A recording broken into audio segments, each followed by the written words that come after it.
Sweet Charity. This is my story. The story of a girl who just wanted to be loved. Ha!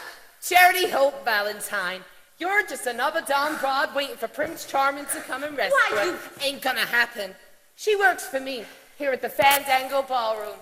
She's a hostess, if you know what I mean. Get your ass back on the floor, honey. Come on, ladies. It's showtime. A 5, 6, 7, 8. So as your friend, someone who loves and cares for you, I feel I owe you this. You're a stupid broad. You run your heart like a hotel. You got guys checking in and out all the time. But this time it's different. He loves me. Every time I say, I love you, he always says, ditto. Ditto. That's just the way he says it. Does that sound like a man who will push a girl in a lake for $200? Right. Ditto. He's How about it after hours? I'll check you. And you can check me. Me too. What? I'm getting out too. But baby. What can you do? I don't know. Just get me out of here and I'll figure it out later.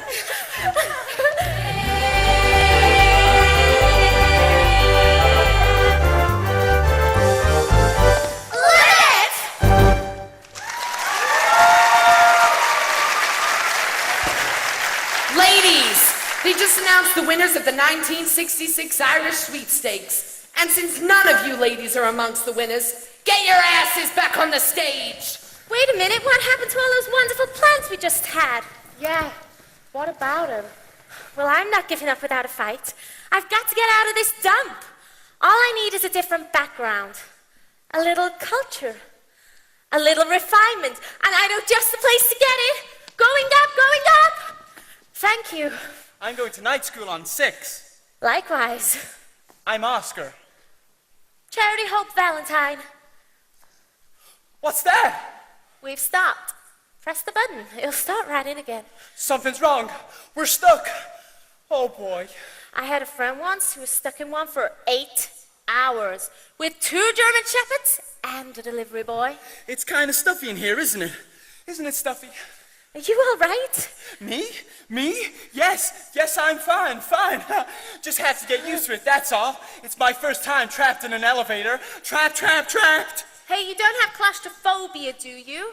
Oh, no, nothing like that. Claustrophobia? No, I just don't like to be in small, tight places that I can't get out of. Oh, I understand that. I used to have that with zippers. I was once trapped in a dress for 20 minutes. I screamed all over Macy's. That's claustrophobia. You gotta watch out for that. No, I can handle this because I know we'll get out of here in a minute. Isn't this awful? I never act this way. I'm really a very calm person. Maybe I should yell for help. Why not? Help! Oh, the lights are back on! Press the button, Oscar, press the button! It's moving! See, I told you we'd be all right. It was just a matter of time. Well, I guess we missed our classes. Well, if you're not doing anything now, would you like to come to church with me? Church? What denomination did you have in mind? It's the Rhythm of Life Church under Manhattan Bridge. It was a jazz group in San Francisco, and it turned into a religion. It's an emotional experience. I'm always looking for an emotional experience. It's run by Daddy Very Bruce. important to say to you, Oscar.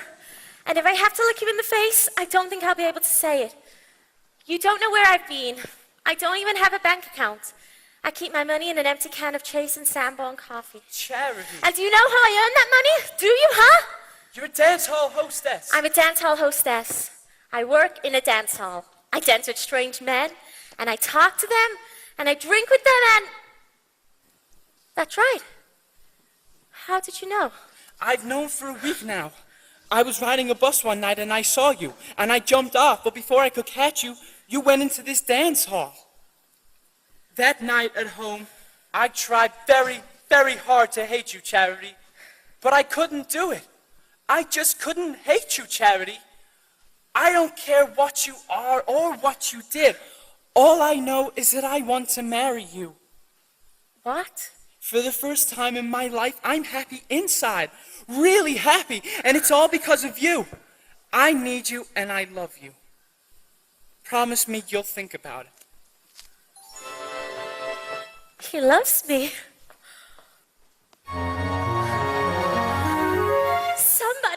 me! Someone loves me!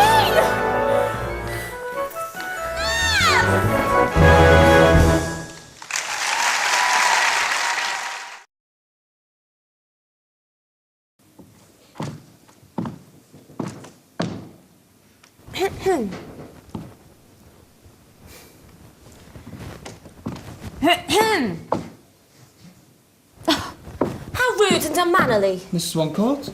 It was a childish thing to do, but you promised. And I stayed in all morning waiting. And instead you spent all your time talking to that horrid stonemason. I call it ungentlemanly to make a promise and then to break it. But Miss Swancourt, what is it I have done that could strike you so hard? A mere trifle can deeply wound me, Mr. Smith. You should not have kept me waiting in the cold like that. Oh, Miss Swancourt, do forgive me, I had quite forgotten. Any other explanation? No.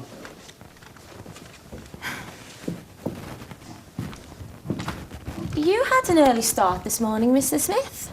I think I heard you go out. Yes, I went for a walk. You were very quiet. I did not wish to disturb you. But which way did you go? To the sea, I suppose. Everybody goes seaward. No. I followed up the river as far as the park wall, and then into the village. You are different from your kind. Well, I suppose such a wild place is a novelty, and so tempted you out of bed. Not altogether a novelty, no. I like it. Papa suggested I show you Targham Bay. It is not far from here and well worth the walk, but if you are busy... And no, I've just finished. This way, Mr. Smith. Miss Swancourt, is anything wrong? Oh, nothing. Perhaps you have something you wish to say to me. You seem very sure of yourself, Mr. Knight. Oh, I don't know for certain, but there is something in your manner. You made me very uneasy and sorry by writing such things in your magazine.